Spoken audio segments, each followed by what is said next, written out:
Honorine Porsche Le Masque, le mythe et le miroir. Kinshasa. Octobre 2025.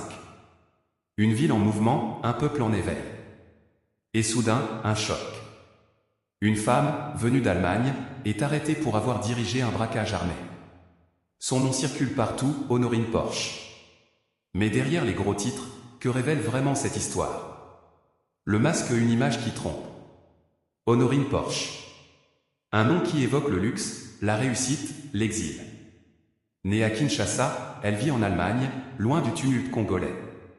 Elle incarne, pour certains, le rêve de la diaspora, éducation, confort, respectabilité. Mais le 16 octobre, ce rêve s'effondre. Elle est arrêtée comme chef d'un gang armé, lors d'un braquage spectaculaire à la Robanque du rond-point Victoire. L'image s'écroule. Le masque tombe. On croyait connaître son histoire. Mais ce jour-là, c'est elle qui écrit une page sombre de la nôtre. Le mythe entre pouvoir et mystère. Dans son appartement à Kinshasa, la police découvre des objets étranges, photos de sirènes, symboles occultes, traces de rituels. L'affaire prend une tournure mystique. Certains parlent de sorcellerie, d'influence spirituelle, de pactes invisibles. Mais au-delà du sensationnel, une question demeure, pourquoi ? Pourquoi une femme instruite, libre, choisit-elle la voie du crime? Est-ce la soif de pouvoir? Le besoin de reconnaissance? Ou le désespoir déguisé en audace? Le mythe d'Honorine, c'est celui d'une femme qui voulait dominer, mais qui s'est perdue dans ses propres ombres. Le miroir, ce que cette histoire dit de nous. Ce n'est pas seulement l'histoire d'une femme. C'est le miroir de notre société.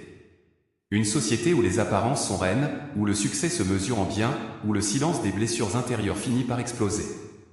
Honorine Porsche nous oblige à regarder en face. Nos jugements trop rapides. Notre fascination pour le pouvoir. Notre négligence face aux crises invisibles. Et surtout, elle nous rappelle que derrière chaque acte, il y a une histoire. Une douleur. Un choix. Le vrai braquage, ce n'est pas celui de la banque. C'est celui de nos consciences, de nos valeurs, de notre humanité. L'appel à la lumière. Honorine Porsche est aujourd'hui derrière les barreaux. Mais son histoire circule, interroge, dérange.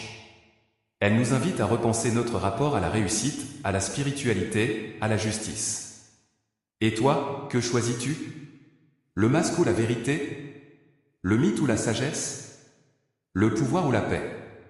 Chaque jour, nous avons le choix. De construire ou de détruire. D'éclairer ou d'obscurcir.